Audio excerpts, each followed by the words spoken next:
Good day, sir. I am Laljo Joshua Santino, and today we are going to present our narrative analysis of the final chapters of Nolime Tangere, entitled Sacrifice and Struggle for Reform. Okay, so Nolime Tangere is one of Dr. Jose Rizal's most important novels because it reveals the social problems experienced by Filipinos during the Spanish colonial period. Through the story, Rizal exposed corruption, abuse of power, injustice, and discrimination inside society and even within religious political institution.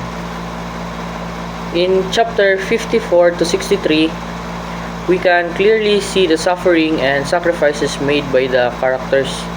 These chapters are emotional and intense because they were betrayal, fear, loss, and the struggle for freedom. Rizal used these events to awaken the minds of Filipinos and encourage them to seek change and reform. As we continue our discussion, we will analyze how the characters' experience reflects the reality of society and how their sacrifices connect to the theme of patriotism and reform. The weight of corruption. In these chapters, corruption becomes more visible and more dangerous. Okay, so the abuse of power by the authorities creates fear among people and causes many innocent individuals to suffer. For example, the government officials and friars immediately suspect people without enough evidence. Instead of protecting the citizens, they use their authority to control and punish others. So this shows how corruption destroys justice and fairness in society.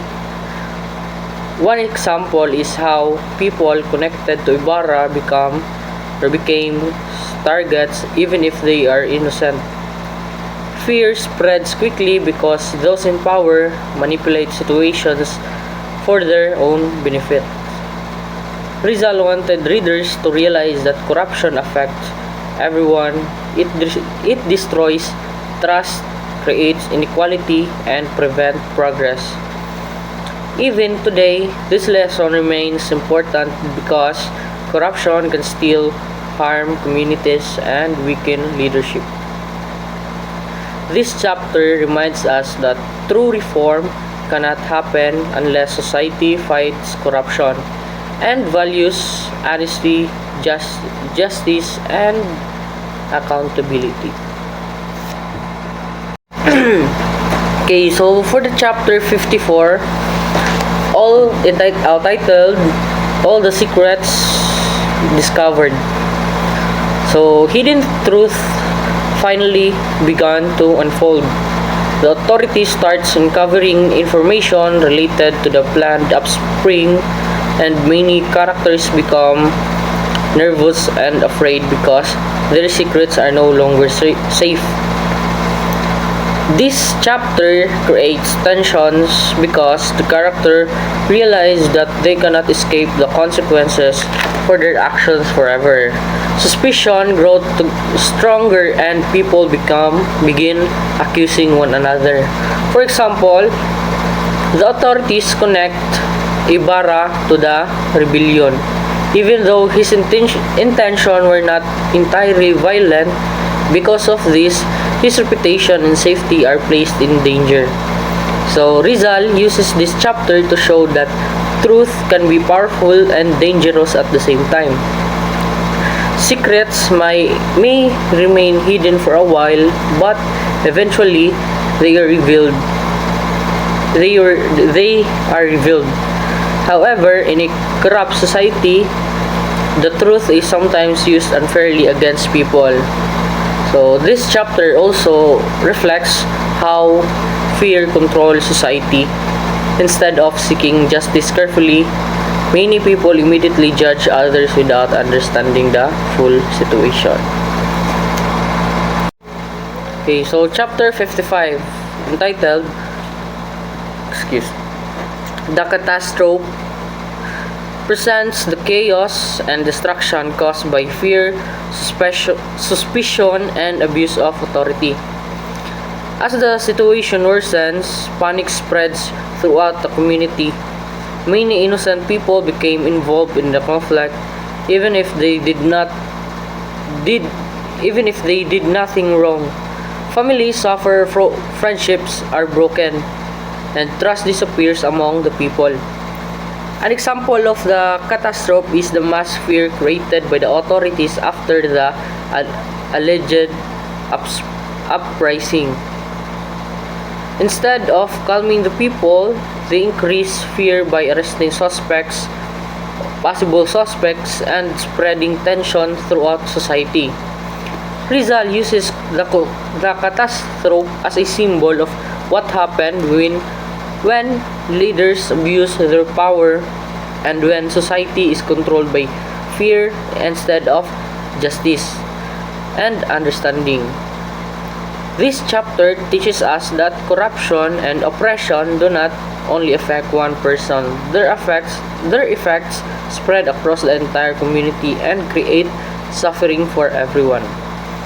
The catastrophe also serves as a warning from Rizal that a society without justice and compassion will eventually experience chaos and destruction. Okay, so that's all for my part. Then we'll hear more from my group mates. Good day, everyone. I am Maria Shelo B. Castillo from BSIT 3, and I'll be the one who will discuss the chapter 57 to 60 of No Me Tangere. Chapter 57, which titled Vivictus, or Woe to the Defeated. The first pillar is the innocent imprisoned.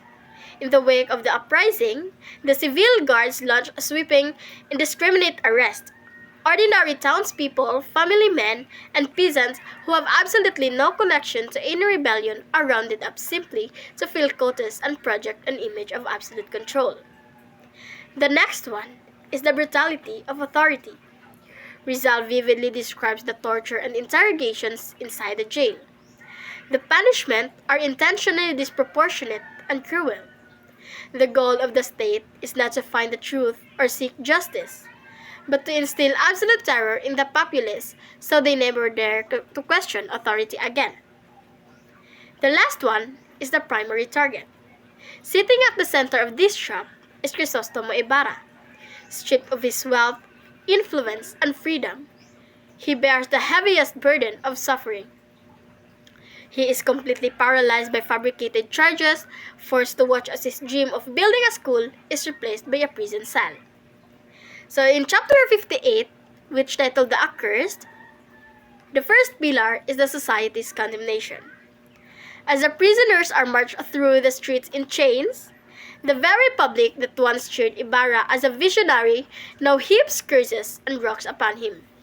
He is blamed for bringing ruin to the town. The next one is the cowardice of Alice.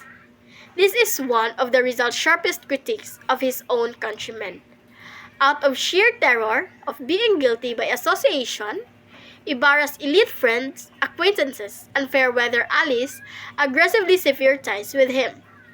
Self-preservation overrides loyalty, leaving Ibarra entirely alone. The next one is the helpless betrothed. Standing on the periphery of his social banishment is Maria Clara. She suffered a profound, silent emotional trauma, trapped by family's secrets and political blackmail. She is completely powerless to intervene or defend the man she loves. In chapter 59, which is love for country, this is the core ideology of Elias. The first one is the necessity of sacrifice. Through Elias, Rizal introduces the radical idea that true freedom cannot be bought with reform or gentle education alone. It requires individuals who are willing to forfeit their personal safety, wealth, and even their lives for the collective good of the motherland. The next one is the right to justice. Elias embodies an unyielding belief that the Filipino people are not inherently inferior or distant for servitude. They deserve equality, dignity, and basic human rights, ideals worth fighting for. The seeds of nationalism, while Ibarra's wealthy, educated peers abandoned him out of cowardice. Elias, a man who has lost everything to colonial oppression, risked his life to save Ibarra. This chapter plants the seed of active nationalism, arguing that a deep, abiding love for the country must supersede personal preservation. In chapter 60, which titled Maria Clara Gets Married, so here is the dynamics of entrapment, the force of religion and family. Maria Clara is subjected to intense spiritual psychological manipulation. She is forced into a patriarchal duty, consenting to the marriage to Spaniard Linares, not out of love, but to protect hidden family secrets and save Capitan Tiago from ruin. The next one is the impotence of reform. Ibarra manages to see Maria Clara one last time in secret. However, stripped of his social status, he is entirely powerless to stop the wedding or rescue her from her fate. His belief that peaceful reform could change society is thoroughly shattered. The next one is the broader symbolism. Maria Clara's tragic fate goes far beyond a sad love story. She represents the Philippine itself, beautiful, wealthy in spirit, but trapped, abused, and forced into an unwanted union. Her gilded cage symbolizes the absolute lack of autonomy, freedom, and agency experienced by colonial women and the Filipino nation as a whole. Good day everyone, I am Jasper Ibriheldo, a BS84 student, and today I will discuss to you the pursuit on the lake. So this chapter focuses on escape, danger, sacrifice, and survival during a tense pursuit across the lake. So the first one is the invasion. So Ibarra plans a desperate escape pinagi sa tubig or across the lake, and Elias secretly helps and guides him to avoid being captured. So this scene shows friendship and trust, even though helping Ibarra is risky, but Elias still chosen to protect him. And the second one is the hunt. So the colonial guards and authorities aggressively chase Ibarra. So the pursuit becomes intense because they are determined to capture him. So this part reflects the injustice during the colonial period. So where innocent people could easily become targets of the authorities. So the last one is the decoy. So Elias sacrificed himself by distracting the guards and drawing attention away from Ibarra, and he risked his own life to ensure Ibarra's survival. So this scene highlight true heroism. So Elias chosen sacrifice for the greater good. Sana all. So to conclude, so Pursue on the Lake is an exciting and emotional chapter that emphasizes that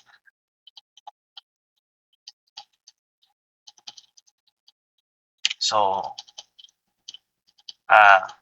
Pursue on the Lake is an exciting and emotional chapter that emphasizes bravery, sacrifice, and fight for freedom. And Elias proves himself as a loyal friend, willing to risk everything for Ibarra's survival. So the next slide is Father Damaso explains. So this chapter focuses on painful truths, emotional suffering, and the hypocrisy of powerful colonial figures. So the first is the revelation. So Father Damaso finally confessed the hidden truth about Maria Clara's real percentage. So the truth had been kept secret for many years. So this shows that hidden truths can eventually be revealed no matter how painful they are. So the next one is the devastation. So Maria Clara becomes emotionally broken after learning the truth about herself. So the revelation destroys her happiness and deeply affects her identity. So it highlights how painful truths can damage a person emotionally and mentally.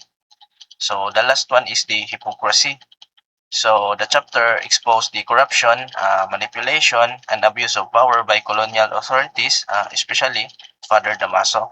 So this scene citizens the hypocrisy and moral corruption of those in power during the colonial period.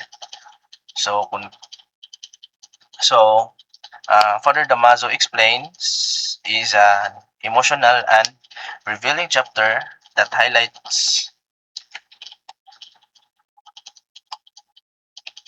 So, Father Damaso explain is an emotional and revealing chapter that highlights truth, suffering. Uh, Father Damaso explain is an emotional and revealing chapter that highlights truth, suffering, truth. Ah, sige. Father Damaso explain is an Father Damaso explains is an emotional and revealing chapter. So, Father Damaso explain is an emotional and revealing chapter that highlights truth, suffering, hypocrisy, and abuse of power. So, the painful revelation changed Maria Clara's life forever and exposed the corruption of colonial society. So, the next slide is Farewell to Elias. So, this chapter focuses on sacrifice, death, hope, and the legacy left by Elias for the future. So, the first one is the ultimate prize. So, Elias completes his sacrifice by drawing the attention of the authorities to himself, so Ibarra can successfully escape. So, it shows true sacrifice because Elias is willing to die for the safety and future of another person. So, the next one is the witness. So, Basilius is the tragic. So, the next one is the witness. The next one is the witness. So, Basilius sees the tragic death of Elias as a witness of Basili.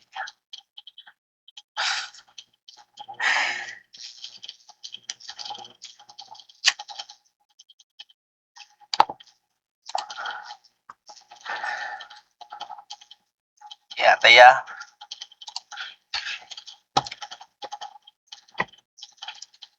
So, the next one is the witness. So, Basilio sees the tragic death of Elias. As a witness, Basilio becomes connected to the struggle and sacrifice happening during the colonial period. So, it symbolizes how the next generation inherits the lessons and sacrifices of the past. And the final one is the final vision. So, Elias dies with hope instead of despair. So, before his death, he dreams of a free Philippines and believes that someday the country will achieve freedom. So, it highlights hope and love for the country despite suffering and oppression. So, Farewell to Elias is a tragic yet meaningful. Uh, so, the Farewell to Elias is a tragic yet meaningful chapter that emphasizes sacrifice, hope, patriotism, and legacy. So Elias dies as a martyr who believes that one day the Philippines will become free. So that's it for today's video. Good day. So I tackle the slide 13 and 14. Conclusion, the ledger of sacrifice. So what was lost? What was lost is innocence and order. The destruction of peaceful reform and societal trust. So example ato is si Crispin, si Basilio, si Sisa. So nato is the priors is they change the order, no? Change ang order. So to that order is there's so many innocence loss kasi kay di man patas ang mga priors. Then the next is freedom. So the imprisonment of innocence and entrapment of women. So example yan is si Maria katong she follow his father commands without freedom choices. So gidiktahan siya kung unsay ang buhaton, kung unsay sakto, unsay dili. But say choices. Then life. So the ultimate martyrdom of Elias. So Elias example is Elias is sacrifices himself so that Ibarra can escape safely from authorities. So mo siya. The next is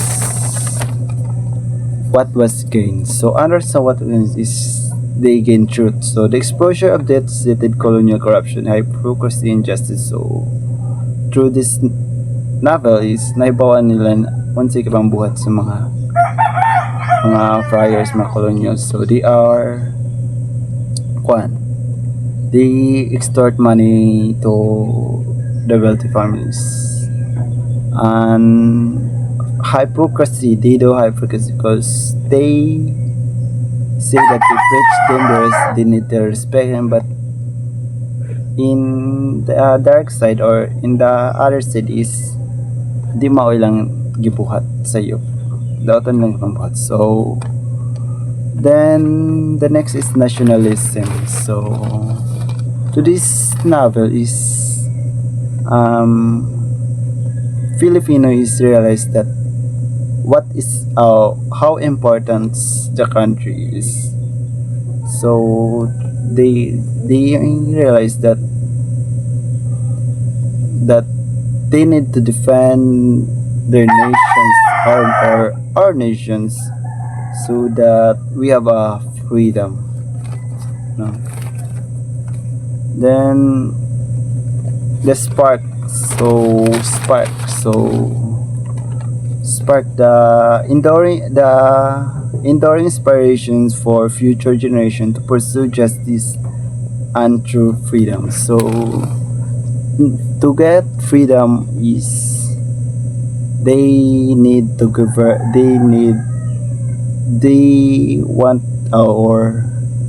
they need to change the flow, change the flow. They need good governance. They need fairness or freedom and equality. So that's what Rizal pursue is. So the next slide is the enduring spark. So here there's a quote. So I die without seeing dawn light shining on my country. You who will see it, welcome it for me. So don't forget those who feel during the night time. So this quote is a dying wish of Elias to Rizal. No, he believed that Rizal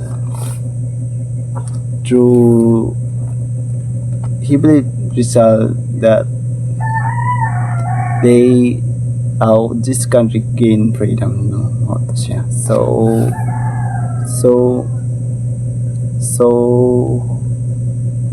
it means Elias, again what I say to the previous